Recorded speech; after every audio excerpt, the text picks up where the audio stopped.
मध्यकालीन 12वीं शताब्दी को परिवर्तन की शताब्दी माना जाता है। आज से 900 वर्ष पहले की सामाजिक स्थिति अत्यंत दयनीय थी। इंसान इंसानों का गुलाम बन चुका था। एक परजीवी वर्ग मुफ्त में खाता था, जबकि श्रमिक वर्ग बिना थके परिश्रम करता था। श्रमिक कड़ी मेहनत करते थे। उस समय बड़े बड़े जमींदार, पुजारी और ब्राह्मण ऐसे थे जो दूसरों के श्रम पर निर्भर रहते थे। अधिकांश जनता का शोषण अत्यंत बड़े पैमाने पर होता था। धर्म के नाम पर अधार्मिक परंपराएं प्रचलित थीं। शूद्रों को छूना अपवित्र माना जाता था।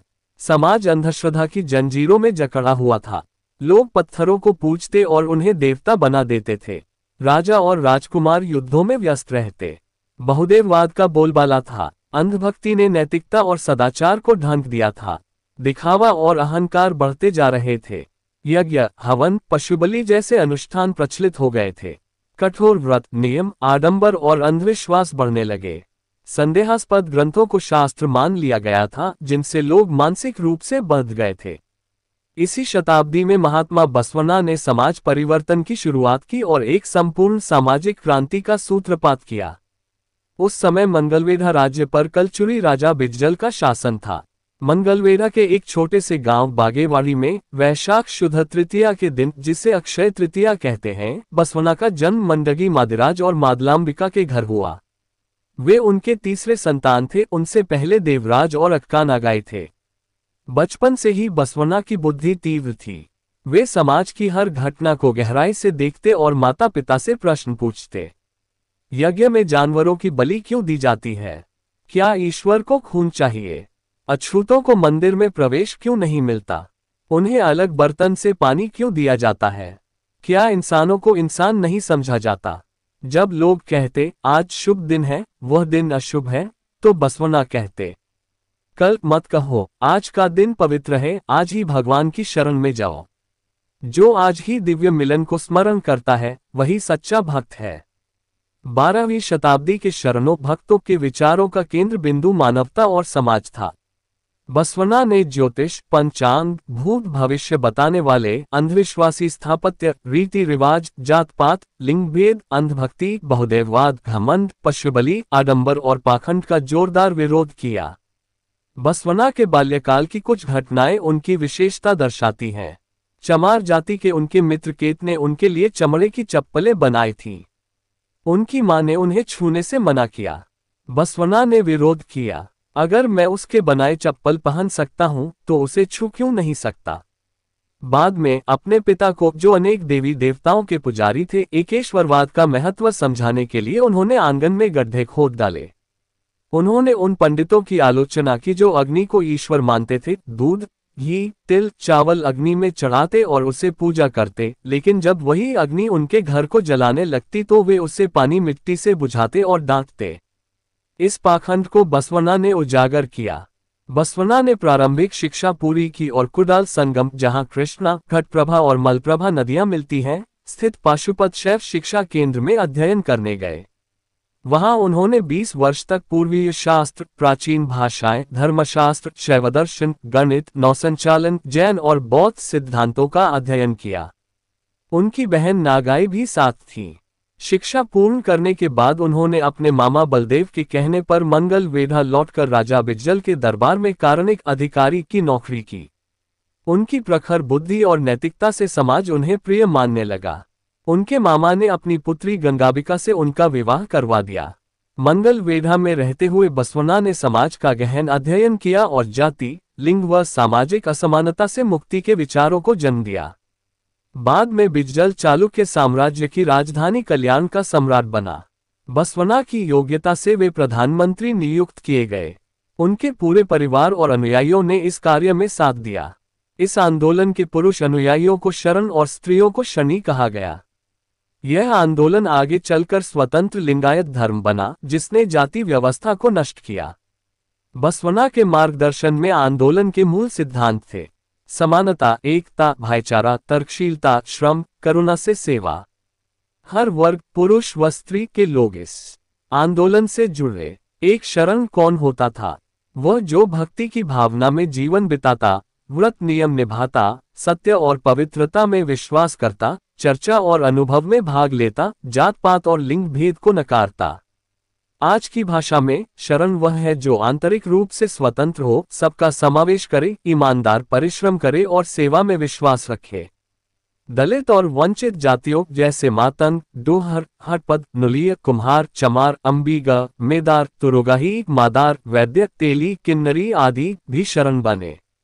स्त्रियां जैसे सूले सेक्वे, सूले पद्मला देवी, सूले चामला देवी वेश्यावृत्ति छोड़ शरणी बनी। चोर डाकू भी अपराध छोड़ शरण बन गए। एक मध्यविक्रेता माया यात्रियों को अन्न दूध देने लगा। बसवना ने लोगों को सिखाया, श्रम ही ईश्वर है, ईमानदारी से कमाई करना पवित्र है।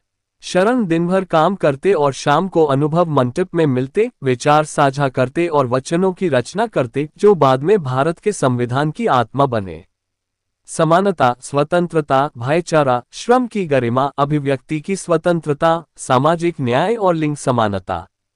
उन्होंने सिखाया, सदाचार से जीवन जियो, गलत कार्य, चोरी, हत्या, धोखा, क्रोध, ईर्ष्या, आत्मप्रशंसा से बचो। आंतरिक और बाह्य पवित्रता से ही ईश्वर प्रसन्न होता है।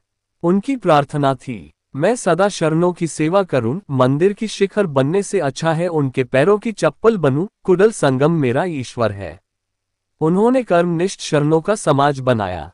वे ईश्वर की पूजा काम के माध्यम से करते थे। बसवना की शिक्षाएं कल्याण से फैलकर दक्षिण और उत्तर भारत तक, यहां तक कि इराक, ईरान, अफगानिस्तान तक पहुंच गईं।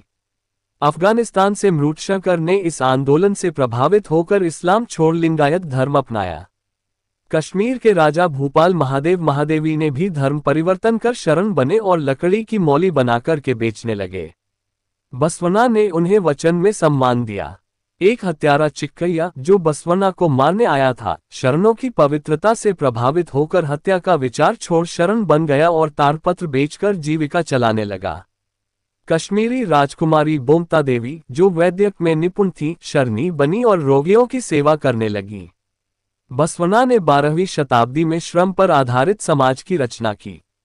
कल्याण की वचनों ने कन्नड़ भाषा को समृद्ध किया और जनजीवन को बदला। एक दिन वे शरण हरलया से मिलने गए।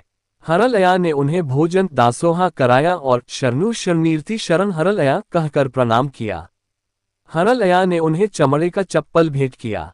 बसवना ने विनम्रता से मना करते हुए कहा, ये किसी जानवर का चमड़ा नहीं, मेरे शरणों की त्वचा है।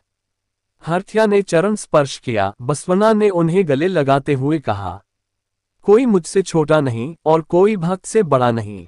ब्राह्मण मंत्री मधुवरस ने इस जूते का मजाक उड़ाया, परंतु बाद में वे भी शरण बन गए। बसवना ने मधुवरस की पुत्री कलावती का विवाह हरलया के पुत्र शीलवंत से कराया। वेदपंथियों ने इसका विरोध किया, पर दोनों लिंगायत शरण थे। राजा बिजजल क्रोधित हो गया, बसवना को निर्वासित कर दिया, वचन साहित्य जलवाया, हरल्या और मधुवरस को हाथी के पैरों से बांधकर मृत्युदंड दिया। शेष वचन और शरणों को बलपूर्वक निर्वासित किया गया, कई मारे गए। बचे हुए शरणों ने गुप्त गुफाओं में वचनों को बचाया। वर्षा ऋतु में वे जंगलों में छिपे रहे।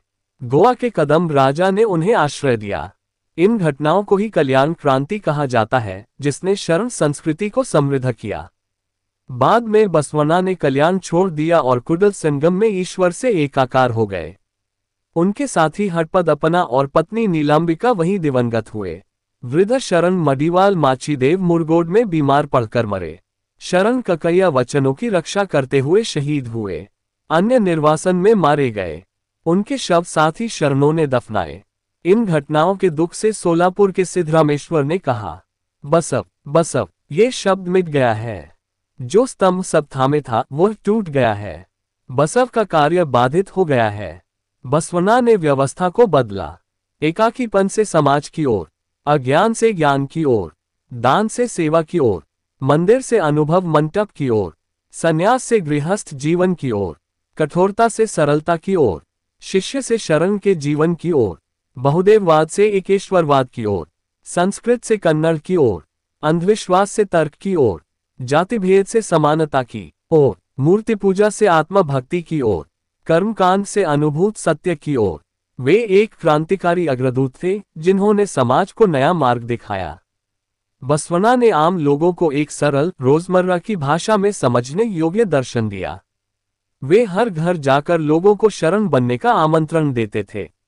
उन्होंने श्रमिकों, दलितों, आदिवासियों, 18 आलूतेदारों, 12 बलूतेदारों को संगठित किया और उन्हें सिखाया, एक ईश्वर की पूजा करो, शरीर को मंदिर मानो, सामूहिक चर्चा करो, महिलाओं को समान अधिकार दो, जन्म आधारित अपवित्रता को नकारो, जाति, वर्ग, लिंग भेद को त्यागो, पशु हत्या और मांसाहार न करो, अंधविश्वास त्यागो, पूजा, व्रत, तीर्थ, मंत्र, मंदिर, पुरोहितों की व्यवस्था छोड़ो, ज्योतिष, पंचांग, उपवास, नियम, अंधश्रद्धा छोड़ो, ईमानदारी से श्रम करो, सेवा करो, पर्यावरण की रक्षा करो, हिंसा, चोरी, क्रोध, लोभ, झूठ, निंदा से बचो, करुणा और नैतिकता का पालन करो, दान को श्रम साझा करना मानो, भीख नहीं, डर के कारण आत्मपीड़ा से दूर रहो, हर दिन को शुभ मानो, मृत्यु को पवित्र प्रस्थान मानो, त्याग नहीं, संतोषपूर्ण गृहस्थ जीवन जियो, मूर्ति पूजा और तीर्थ त्यागो,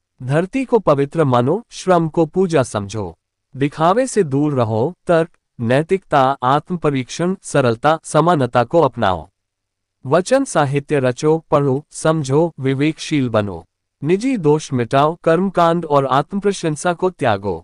आम जनता ने इस सरल लेकिन गूढ़ संदेश को अपनाया और उसे जीकर दिखाया।